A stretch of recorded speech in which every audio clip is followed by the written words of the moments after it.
यह कहानी 2009 की है, जब मेरे दोस्त राघव को एक अजीबोगरीब और डरावना अनुभव हुआ। राघव एक पुरातत्वविद है और उसे भारत के दूर दराज के गांवों में खोए हुए इतिहास की खोज करना पसंद है। एक दिन उसे पता चला कि राजस्थान के एक छोटे से गांव में एक पुराना और रहस्यमयी कुआं है, जिसके बारे में कहा जाता है कि वहां अजीब घटनाएं होती हैं। तो राघव ने तय किया कि वह इस रहस्य का पता लगाएगा और उस कुएं की जांच करने के लिए उस गांव की यात्रा करेगा।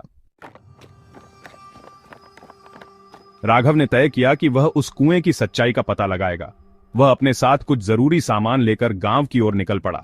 गांव पहुंचते ही उसने देखा कि वहां के लोग बहुत ही डरावने और रहस्यमयी कहानियां सुना रहे थे। गांव वालों ने बताया कि उस कुएं के पास जाने वाले लोग कभी कभी गायब हो जाते हैं और कभी वापस नहीं आते। गांव के बुजुर्गों ने बताया कि यह कुआं बहुत पुराना है और उसमें एक प्राचीन खजाना छिपा हुआ है, लेकिन उस खजाने की रक्षा एक आत्मा करती है जो किसी को भी उसके पास जाने नहीं देती। राघव ने गांव वालों की बातों को बकवास मानते हुए उस कुएं की ओर जाने का फैसला किया। शाम का समय था और सूर्यास्त होने वाला था। वह अपने साथ टॉर्च और कैमरा लेकर कुएं की ओर चला। रास्ते में उसे अजीब सी आवाजें सुनाई देने लगीं, जैसे कोई उसे देख रहा हो। जैसे ही वह कुएं के पास पहुंचा, उसे वहां की खामोशी बहुत डरावनी लगी। कुएं के चारों ओर झाड़ियां और पेड़ थे जो अंधेरे में और भी डरावने लग रहे थे। राघव ने टॉर्च जलाकर कुएं के अंदर झांका, लेकिन उसे कुछ भी दिखाई नहीं दिया। राघव ने हिम्मत करके कुएं के अंदर जाने का फैसला किया। उसने रस्सी को पकड़कर धीरे धीरे नीचे उतरना शुरू किया। जैसे जैसे वह नीचे जा रहा था, उसे अजीब सी आवाजें सुनाई दे रही थीं, जैसे कोई उसके कानों में फुसफुसा रहा हो। उसे ऐसा महसूस हो रहा था जैसे कोई उसे देख रहा है। कुएं के तल पर पहुंचते ही उसने देखा कि वहां कुछ चमकती हुई चीजें हैं। उसने पास जाकर देखा तो वहां सोने के सिक्के और पुरानी मूर्तियां पड़ी थीं। राघव को समझ में आ गया कि यह वही प्राचीन खजाना है जिसके बारे में गांव वाले बात कर रहे थे। जैसे ही राघव ने उन खजानों को छूने की कोशिश की, अचानक से कुएं के अंदर अंधेरा छा गया। उसकी टॉर्च बंद हो गई और उसे कुछ दिखाई नहीं दे रहा था। तभी उसे एक ठंडी हवा का झोंका महसूस हुआ और उसे ऐसा लगा जैसे कोई उसके पास खड़ा है। राघव ने जल्दी जल्दी टॉर्च को चालू करने की कोशिश की, लेकिन तभी उसे पीछे से एक भयानक चीख सुनाई दी।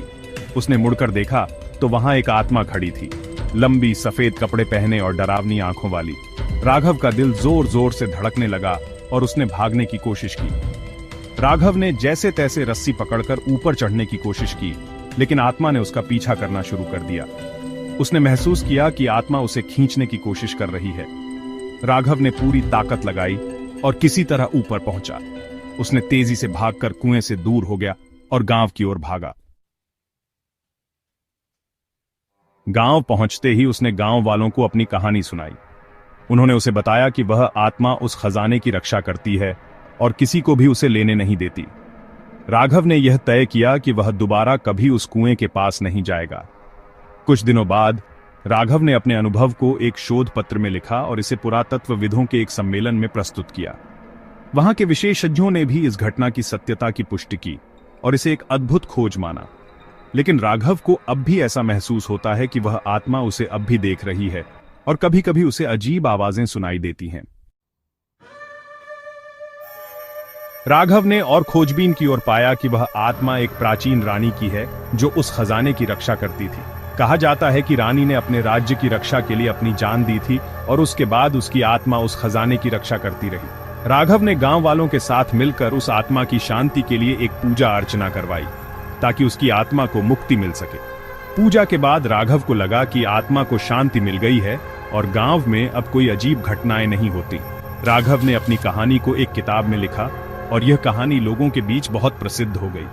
वह कहता है कि इस घटना ने उसे यह सिखाया कि कभी कभी डर और रहस्य के पीछे भी एक सच्चाई छिपी होती है, जिसे जानना और समझना जरूरी है। कैसी लगी यह कहानी? याद रखिए, यह सिर्फ एक कहानी है और यह सिर्फ मनोरंजन के लिए है। डरने की जरूरत नहीं है।